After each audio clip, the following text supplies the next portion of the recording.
Today I'm here with Connie Young, Jennifer Shadwick, and Jamie Beck, all from Harbor Light Hospice. Harbor Light Hospice. And if you could, please just give me a small intro about yourself and your job title. Okay. I'm a community liaison with Harbor Light Hospice. I'm also a licensed practical nurse, but my duties here with Harbor Light are meeting with the family, meeting with facilities, and explaining hospice. When a family hears that they need hospice or if they're interested in hospice, I meet with them one-on-one and explain what we can do, how we can help, and how we're used to support them in a time of need. Gotcha. And I'm Jennifer Shadwick, as you said, and I'm also a community liaison with Harbor Light Hospice. And Jamie and I share the territory of Champaign together, along with other territories, but I do the same thing that Jamie just explained. Gotcha. And I'm Connie Young, and I'm the volunteer coordinator for all of Harbor Light Hospice. And what I do is I get volunteers to help our patients, but not only to help our patients, but to be a support for that family member. Gotcha.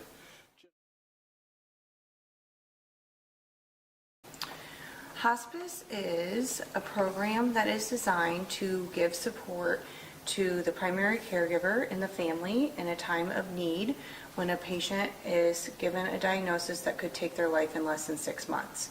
So it could be any diagnosis that is seen that could take your life in 6 months or less, and you no longer are seeking treatment for that.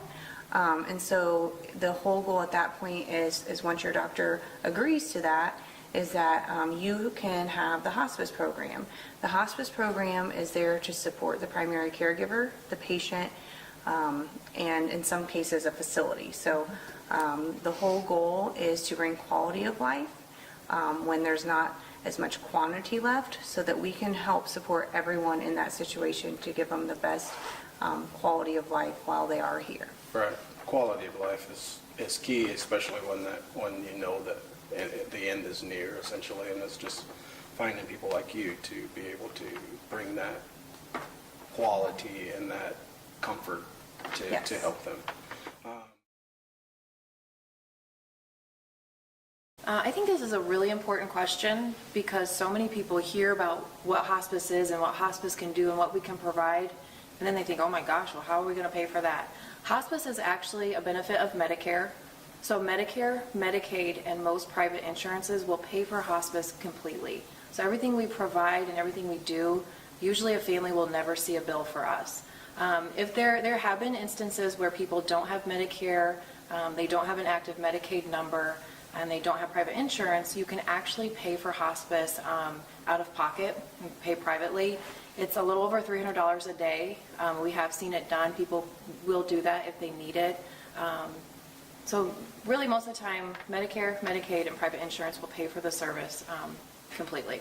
I remember my mom didn't have very good insurance, but I have a younger sister, so my younger sister kind of handled all the paperwork part. So it's good to know that because we never did see a bill, my sister and I. So that's why, even in that situation for me, because it was my mom and my dad had passed the year before, you know, the price to me wasn't an object, you know, just like, Right. Let's just get the help, you know, because she was working and I was working and we just needed somebody that could essentially relieve us for a little bit to give us that break, and that's how hospice really helped us.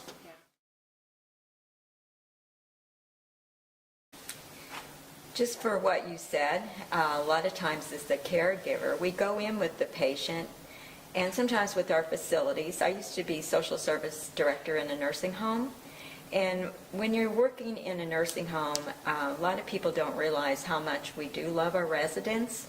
As far as our staff, we did. But there are times that we did not have the time to do the things that we needed to, like spend the extra time with them. And sometimes with the nursing homes, they're not able to pay directly for things that hospice can pay for. Sometimes, just for an example, might be that a patient may need a Broda chair to have more comfort. Sometimes a patient may have some, when their skin starts getting weaker, they'll need that mattress And so basically, sometimes the nursing homes can't provide that.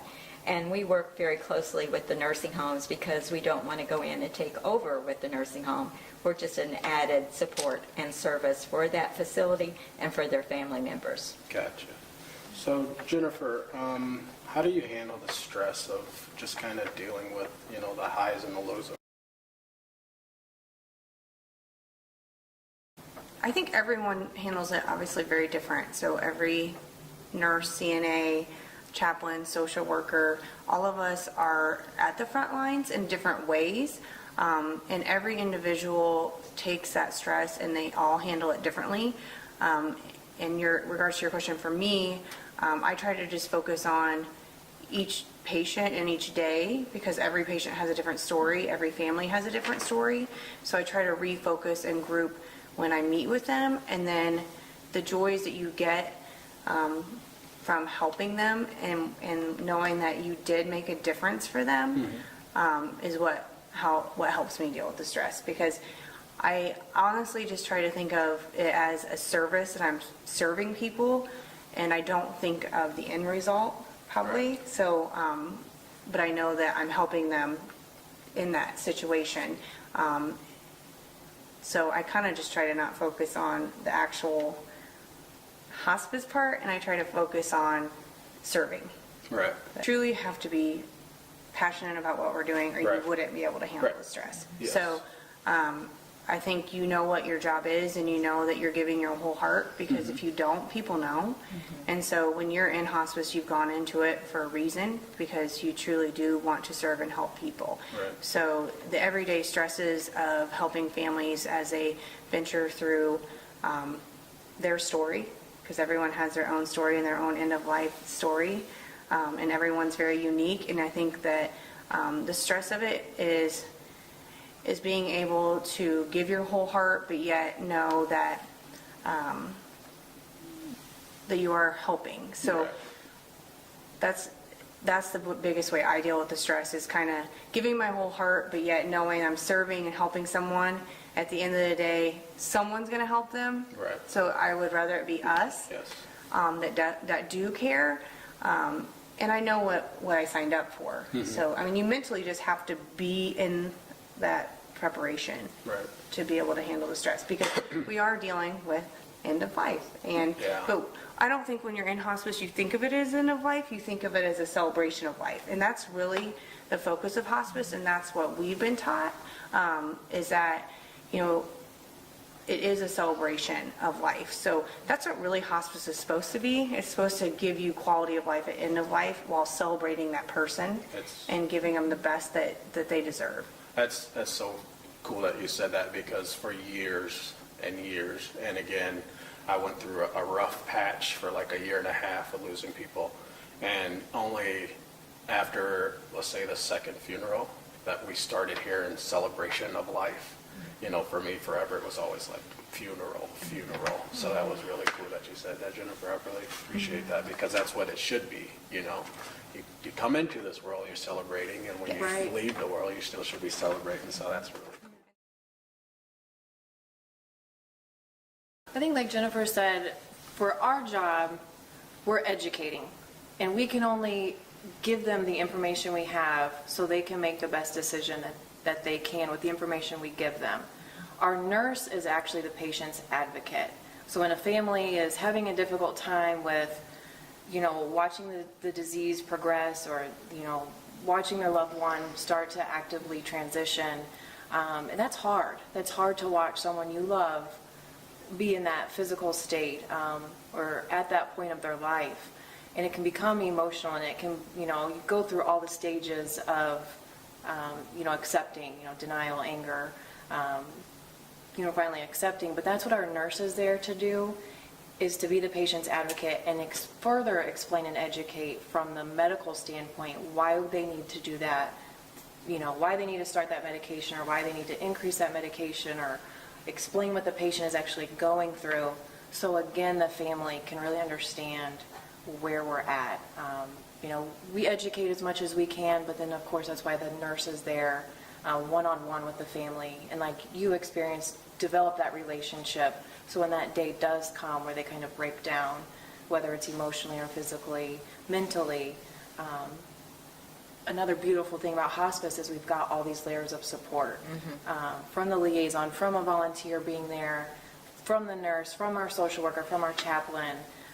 They have support coming from every angle to kind of wrap them up and support them while they go through that. And we have met some interesting families. Every family's got dynamics, everyone's different, and we're just there to help. Ultimately, it's the family's decision of what they want to do for their loved one. We're just there to support them so they can make the best decision. Yeah, the volunteer program, when we start, we didn't have very many volunteers, but the volunteer program is a part of the hospice program. They have to have volunteers. That's one of the rules, or there wouldn't be in a hospice. I think the reason that I basically decided to do the volunteer program is when I worked in the facility, I seen that there was a gap a lot of times. Some patients don't have families, and sometimes they do, but the families have so many things on them. Like you were saying, you work, you have kids. There's also a feeling of guilt that your parent might be in the facility or your loved one and you can't be there all the time. So it's important for that volunteer to be able to be a part of that. And I think what a volunteer does is they're a good neighbor. That's basically what they are. They go in and they're a good neighbor.